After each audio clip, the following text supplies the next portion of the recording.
Greetings, everyone, all over this warming world. Laszlo Montgomery here with the Season 9 closer. Hard to believe we already reached the end. These 20 weeks sure flew by. I'd like to thank every one of you for listening and for your support. We're going to end things on an amusing note. Today's offering is a little funny story that comes to us from the Song Dynasty.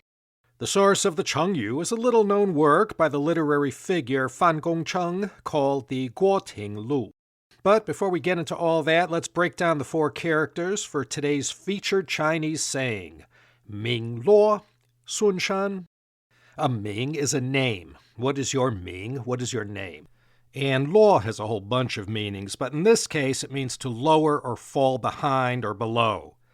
And Sūn Shān, well, he's the main character from this story. Míng Luò Sūn Shān, name, fall behind, Sūn Shān.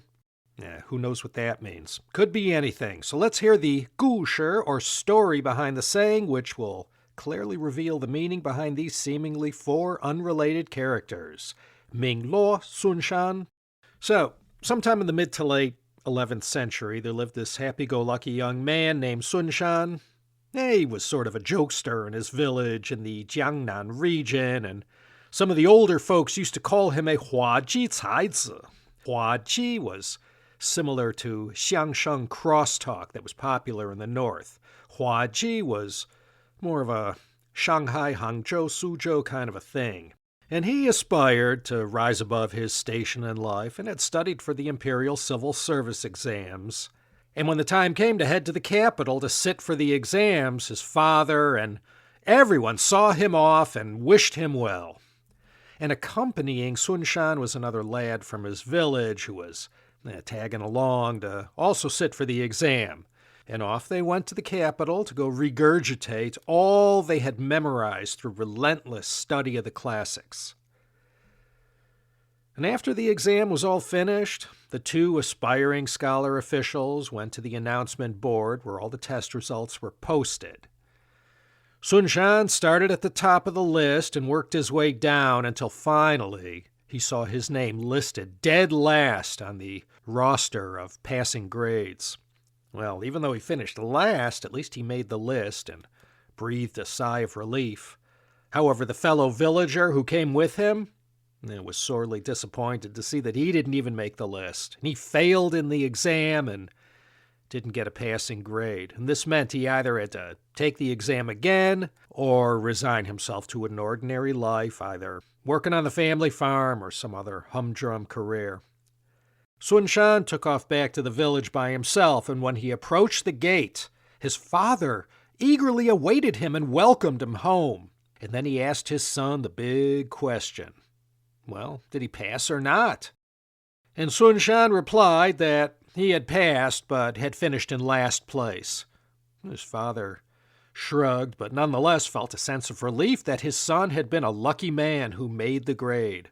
The other young man's father came forward and also eagerly and hopefully asked Sūn Shān, "And what about my son? How did he do?" And here is where the Chengyu appears. When Sūn Shān gave this father the news, not wanting to cause any loss of face to the man, he replied that, well, he himself had finished in last place, and as for the son, Míng Luò Sūn Shān.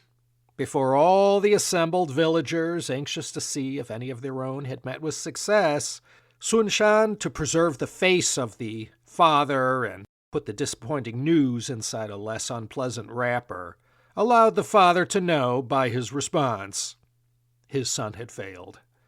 But rather than coming out straight away and say his son failed, by uttering the words Míng Luò Sūn Shān, the results were clear. Sūn Shān finished last, and the other young man's name was below Sūn Shān's. In other words, not on the list. By framing the response like he did, he let the father down a little more gently than simply announcing his son's scholastic failure. So this Chengyu, Míng Luò Sūn Shān, can be taken down off the shelf to mean someone failed in their goal. If your child didn't pass the Gaokao college entrance exam, there's no need to rub it in and say he, she, or they failed. It's enough to just say Míng Luò Sūn Shān for a scholarship award, a promotion, or any kind of competition, if it didn't work out in their favor, Míng Luò Sūn Shān, that's a milder way of saying they were met with failure, or, giving them the thumbs down sign. Just say those 4 syllables, Míng Luò Sūn Shān, and the meaning is clear. No one needs to bow their head in shame. Okay, that's going to be it, I'm afraid. Time flies when you're having fun. We now bring down the curtain on Season 9. As usual, I'm going to take a little time off to chill, and you could be sure I'll be back in a reasonable amount of time with 10 more episodes for you.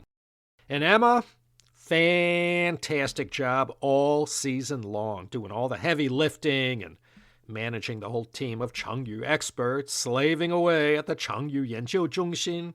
Believe it or not, Emma is going to be LA bound in a few months. She's going to be here in blazing hot Southern Cali on a PhD program with one of the local institutions of higher learning.